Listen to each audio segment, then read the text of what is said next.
नमस्ते प्रिय विद्यार्थी मित्रों, आप सभी का इस वीडियो में स्वागत है। इस वीडियो में अध्ययन करेंगे कक्षा 12वीं का पाठ जिसका नाम है निराला भाई। निराला यानी विद्यार्थी मित्रों सूर्यकांत त्रिपाठी। इस पाठ की लेखिका है महादेवी वर्मा। अब विद्यार्थी मित्रों लेखिका का परिचय देखते हैं। श्रीमती महादेवी वर्मा जी का जन्म 26 मार्च 1907 को उत्तर प्रदेश के फर्रुखाबाद में हुआ।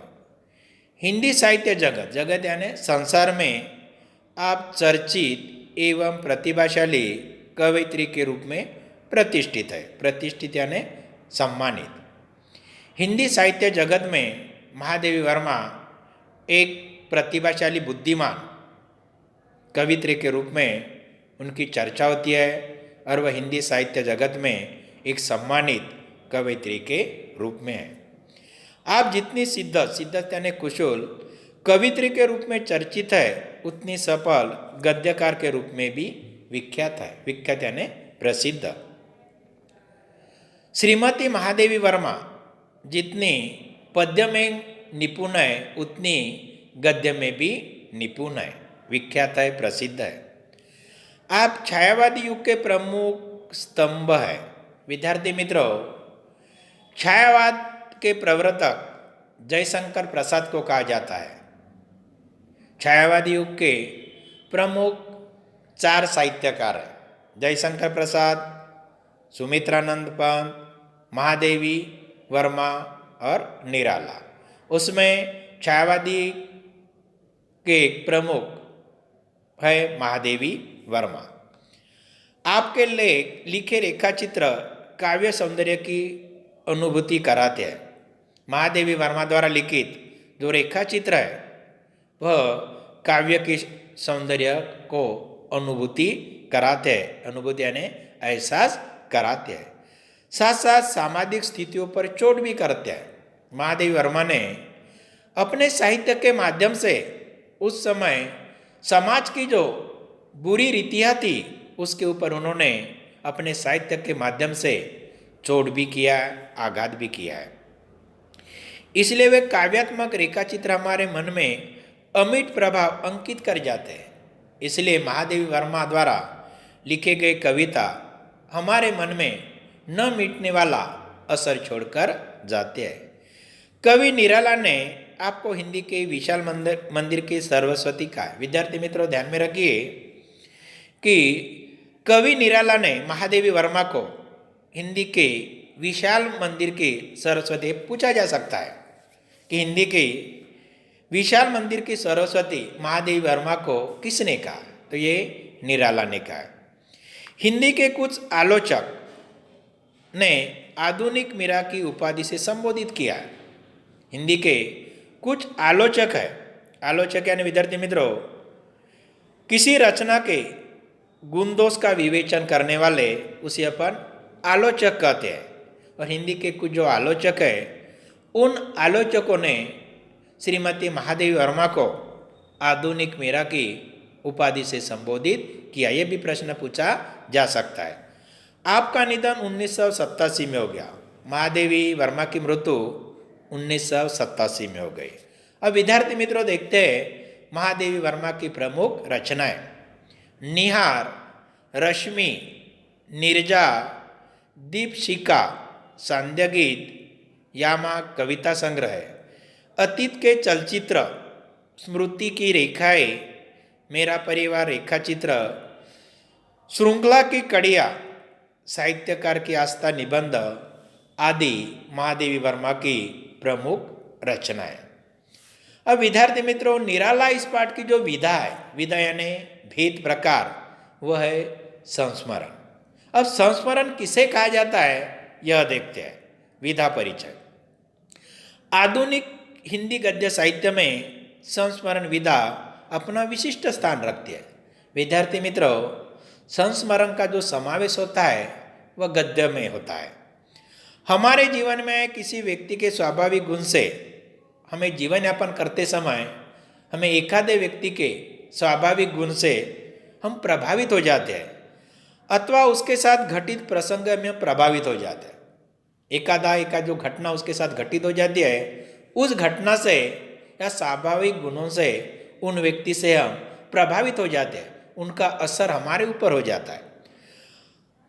उन प्रसंगों को शब्दांकित करने की इच्छा होती है, उनके स्वाभाविक गुणों को या उस व्यक्ति के साथ जो घटना घटित हो गई उनको शब्दांकित यानी जिसका वर्णन शब्दों में किया जाए उसे कहते हैं शब्दांकित करने की इच्छा होती है। स्मृति के आधार पर, स्मृति यानी याद के आधार पर उस व्यक्ति के संबंध में लिखित लेख या ग्रंथ को संस्मरण साहित्य कहा जाता है। तो ध्यान में रखिए विद्यार्थी मित्रों, संस्मरण किसे कहा जाता है? एकादे व्यक्ति हमारे संपर्क में आ जाता है, उस व्यक्ति से जो स्वाभाविक गुण होते हैं, नेचुरल गुण होते हैं, उस गुणों से अपन प्रभावित हो जाते हैं, या उन व्यक्ति के साथ में एकाध प्रसंग घटित हो जाता है, उस प्रसंग का हमारे ऊपर असर हो जाता है और उनके ऊपर हमें लेख या ग्रंथ लिखने की इच्छा होती है। जब हम स्मृति के आधार पर उस व्यक्ति से संबंधित एक लेख या ग्रंथ लिखते हैं, उसे संस्मरण कहा जाता है। अब देखते हैं विद्यार्थी मित्रों, निराला भाई इस पाठ में महादेवी वर्मा ने किस बात का वर्णन किया है। निराला हिंदी साहित्य में छायावादी कवि और क्रांतिकारी व्यक्ति के रूप में जाने जाते हैं। निराला जी जो है छायावादी युग के जो प्रमुख 4 साहित्यकार हैं, उन प्रमुख 4 साहित्यकार में निराले जी का आदर से नाम लिया जाता है और उनका जो व्यक्तित्व है क्रांतिकारी यानी बहुत बड़ा परिवर्तन करने वाला उनका व्यक्तित्व था। वे आजीवन फक्कड़ बने रहे, यानी उन्हें किसी बात की चिंता नहीं थी, मस्त होकर निराला भाई जीवन यापन करते रहे, निर्धनता में जीवन यापन करते रहे। उन्हें कोई पैसा ज़्यादा कमाने की कोई जिज्ञासा नहीं थी, वह गरीबी में उन्होंने जीवन यापन किया। दूसरों के आर्थिक दुखों को वो स्वयं ढोते रहे। निराला भाई हर समय किसी को भी आर्थिक मदद करते रहे। उन्होंने परिवार के सदस्यों का वियोग की व्यथा को सहा। जीवन यापन करते समय निराला जी को अपने परिवार के सदस्य का वियोग यानी जुदाई, बिछोड़ने का दुख भी सहन करना पड़ा और उस दुख को, अपने पारिवारिक दुख को काव्य के माध्यम से उन्होंने स्पष्ट किया। आतिथ्य यानी अतिथि मेहमान करने में उनका अपनापन देखते ही बनता था। विद्यार्थी मित्रों, भारतीय जो संस्कृति है अतिथि देवो भव, वह पूरी संस्कृति के जो गुण थे वह निराला जी में दिखाई देते हैं।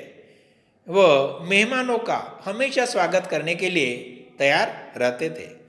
अपने समकालीन रचनाकारों के प्रति उनकी चिंता, उनके समय के जो रचनाकार थे, जो साहित्यकार थे, उनके प्रति हमेशा वह चिंता व्यक्त करते थे।